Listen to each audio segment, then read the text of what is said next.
সংবাদ এক নজরে স্বাগত, সঙ্গে আছি তাবিশিরা লিজা। চলতি মৌসুমের প্রথম হজ ফ্লাইটের আনুষ্ঠানিক উদ্বোধন করেছেন প্রধানমন্ত্রী তারেক রহমান।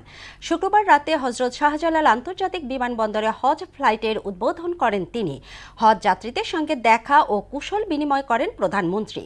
আগামী বছর থেকে হজ যাত্রীদের সুযোগ সুবিধা বাড়ানোর পাশাপাশি হজের খরচ আরও কমানোর আশ্বাস দিয়েছেন সরকার প্রধান। ত্রয়োদশ জাতীয় সংসদের সংরক্ষিত নারী আসনে বিএনপির দলীয় মনোনয়ন প্রত্যাশীদের সাক্ষাৎকার গ্রহণ প্রক্রিয়া চলছে। দ্বিতীয় ধাপে আজ বিকেল ৩টা থেকে রাজধানীর গুলশানে বিএনপি চেয়ারপারসনের রাজনৈতিক কার্যালয়ে ঢাকা, চট্টগ্রাম, কুমিল্লা, সিলেট ও ময়মনসিংহ বিভাগের সাক্ষাৎকার নেওয়া হবে।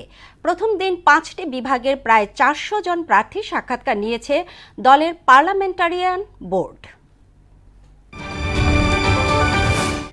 সরকারের দায়িত্ব গ্রহণের 2 মাস পূর্তি উপলক্ষে আজ সংবাদ সম্মেলনের আয়োজন করা হয়েছে। শনিবার প্রধানমন্ত্রীর তেজগাঁও কার্যালয়ের করবি হলে বিকেল 3:30টায় এই সংবাদ সম্মেলন অনুষ্ঠিত হবে। সরকারের গেল 2 মাসের কার্যক্রম, অগ্রগতি ও ভবিষ্যৎ পরিকল্পনা তুলে ধরা হতে পারে। পাশাপাশি সমসাময়িক বিভিন্ন ইস্যু নিয়েও বক্তব্য দেওয়া হতে পারে।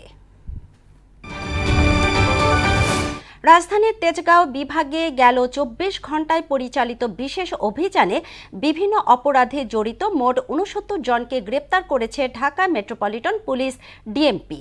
শুক্রবার দিনভর তেজগাঁও বিভাগের বিভিন্ন অপরাধপ্রবণ এলাকায় অভিযান চালিয়ে তাদের গ্রেপ্তার করা হয়। বিষয়টি রাতে গণমাধ্যমকে নিশ্চিত করেন ডিএমপির মিডিয়া শাখার উপ পুলিশ কমিশনার NM নাসিরউদ্দিন।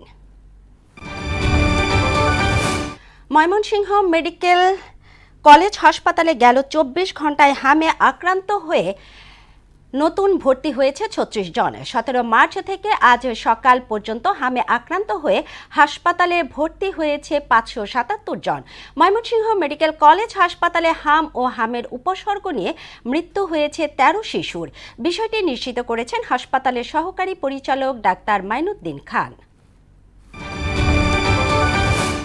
ইরানের উপসাগরীয় বন্দরগুলোর উপর থেকে যুক্তরাষ্ট্র অবরোধ না তুলে নিলে হরমুজ প্রণালী বন্ধ করে দেয়া হবে বলে হুঁশিয়ারি দিয়েছে ইরান। সম্প্রতি হরমুজ প্রণালী দিয়ে জাহাজ চলাচলের অনুমতি দেয় দেশটি।